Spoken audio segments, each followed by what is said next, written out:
So rather than getting to a point of complete meltdown where emotions are so strong that I can't function, and rather than having a complete breakdown because my shoelace is untied, and that's an example that I don't think has happened, but before I was diagnosed, I would have very small inconveniences happen, and they would be the catalyst for an emotional meltdown.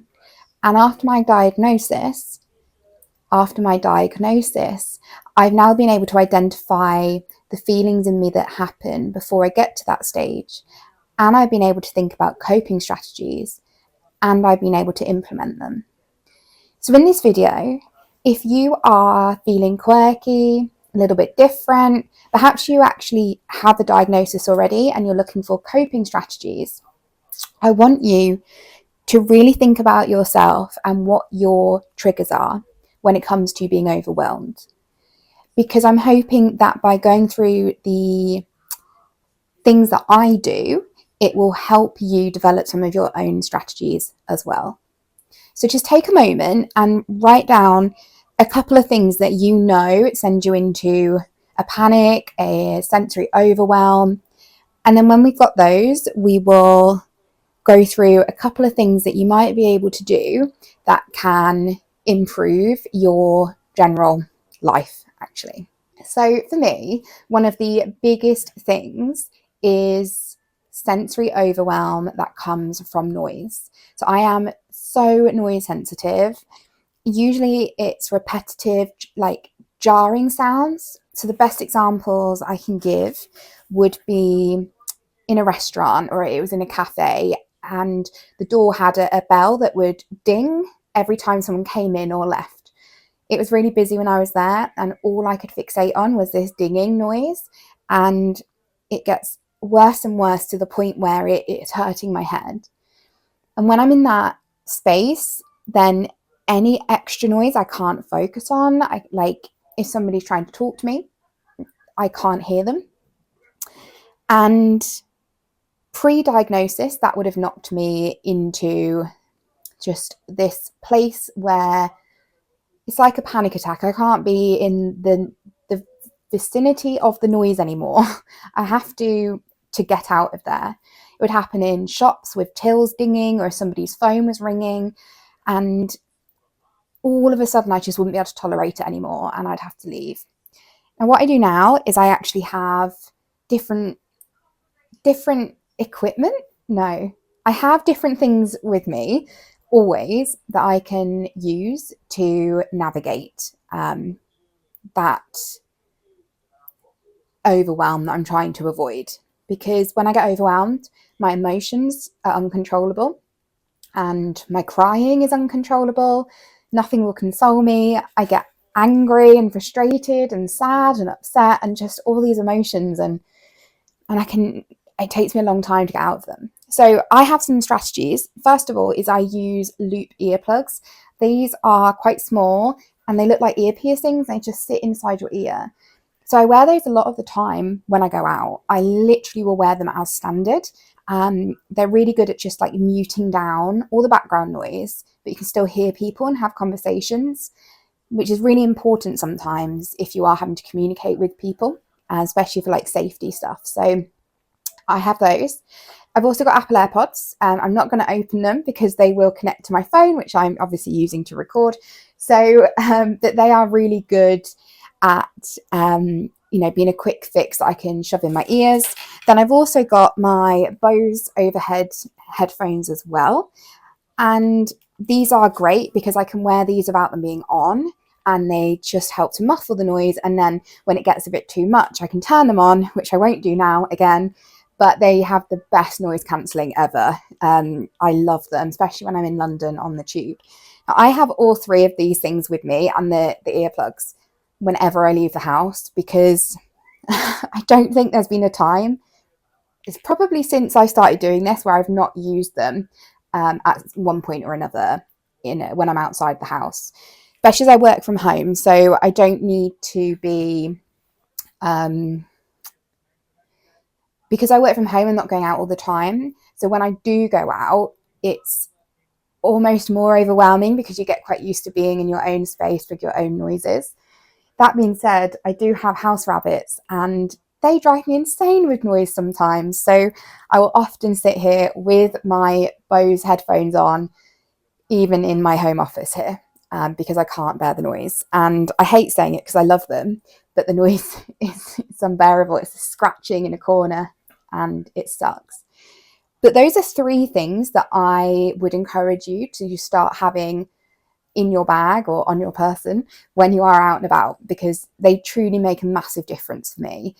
In the gym, I would always have my best session when I wore loop earplugs because I was still aware of what was going on. This is when I had PTs, so I needed to talk and hear somebody. But I used to get distracted by the banging of the weights and people grunting, and it just would start this overwhelm, and I'll be okay, and I try really hard to focus, and I just know that, you know, the session ended in however long. But the first few times I wore the loops, it's like, oh my god, best session ever. It was just I could focus, and I'd never been able to do that, not in the same way. So those are some things I'd really recommend you like having. I keep a pair in the car, and a pair, these are my loop earplugs now, a pair in the car, so I've always got them when I'm out, and then a pair in my bedside table because I also sleep in them because I cannot fall asleep if I can hear noise. So yeah, that's my first sort of thing. If you have any overwhelm to do with noise, I think be prepared and be open to wearing headphones. I think so many people would just assume that you're listening to music anyway, that it's not even seen as a thing. So definitely think about doing that. And the other thing for me is just anxiety. It's just feeling anxious. It's not really a sensory overwhelm, but a trigger for me just when I start getting stressed, if I'm near people who are having a disagreement, if I'm on the tube, I get really anxious on the tube. If I can hear myself getting to a sense of overwhelm, that makes me anxious. So something else that I do is I am a massive advocate of like fidget things. So this one I've taken off my bag, but this goes on my handbag essentially, and is it a Squishmallow? It is a Squishmallow, this one. So really squishy. You can obviously get any other brand, but the whole point is that it's something to fiddle with, and mine obviously hooks onto my bag. I wear an over the body handbag, and then in one hand I can just squeeze and squiddle. I can squeeze and squash my Squishmallow. And that is just a really nice sensory thing to do, and it distracts my brain from whatever stimulus is pushing me to being overwhelmed. Now, I'm not really prepared for this, but I am going to show you. So I have this one, which I've taken off to show you, but I have got another one that goes on a bag. So this is my backpack one here, and I have this one, and it's very similar. This isn't a Squishmallow one. This is a cheapy one from Tesco or Sainsbury's, but similar thing, really squishy. Attached up here on this one, because this was my hand luggage on the flight and I knew that I'd need something. So he's on here. And then I've also got this one, was the first one that I got. And he's a proper one. He's a bit dirty now. He ends up falling on the floor, and then the rabbits like to play with him.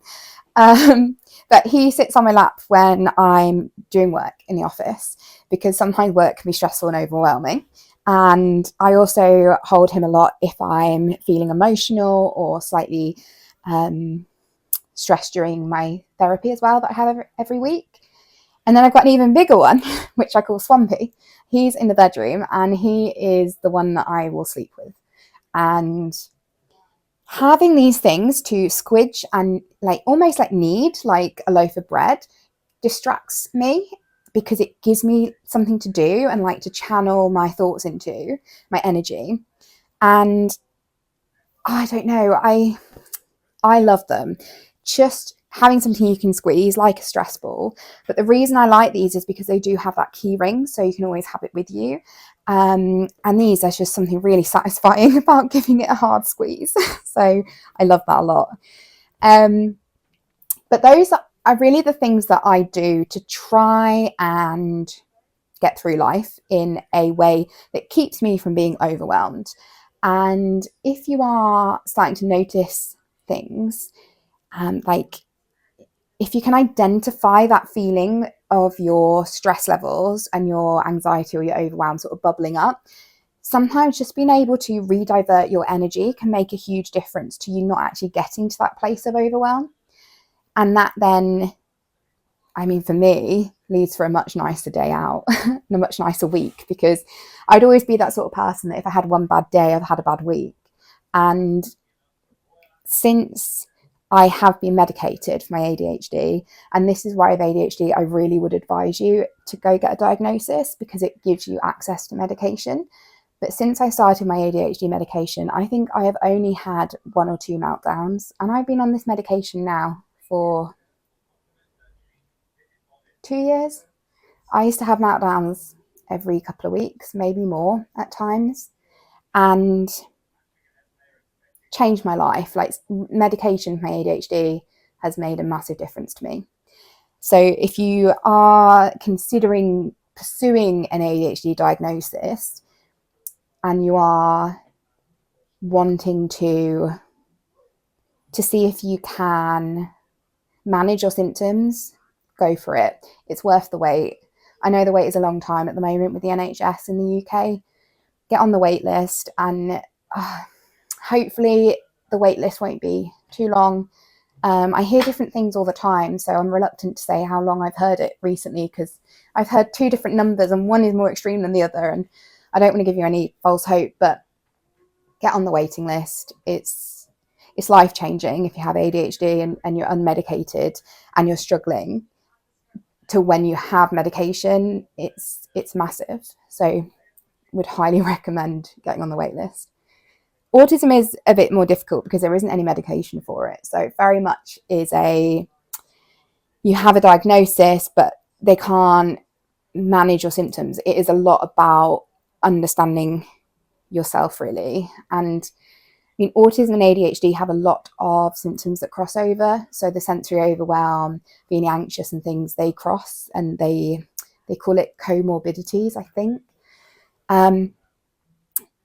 But unlike the ADHD, you can't medicate the autism. So it's a lot of mindfulness stuff for the autism that makes a difference, and just fundamentally working out who you are and why you think certain ways and why you behave certain ways.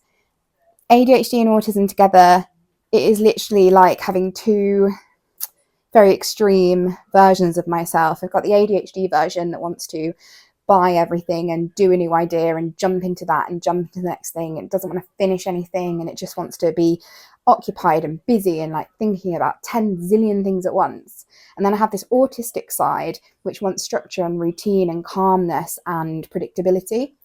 And I will be honest, for me, like, the autism side wins out. I was never a hyperactive ADHDer.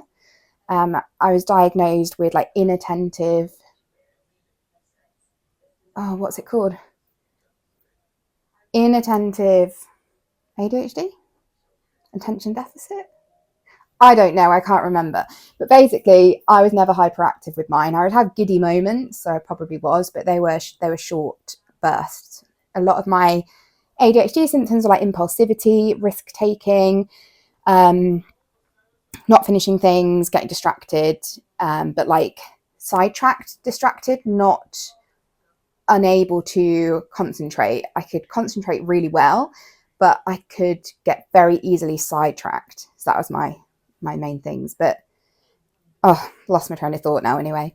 What was I saying? Symptoms, meds. I don't know. Get on a wait list if you've got ADHD.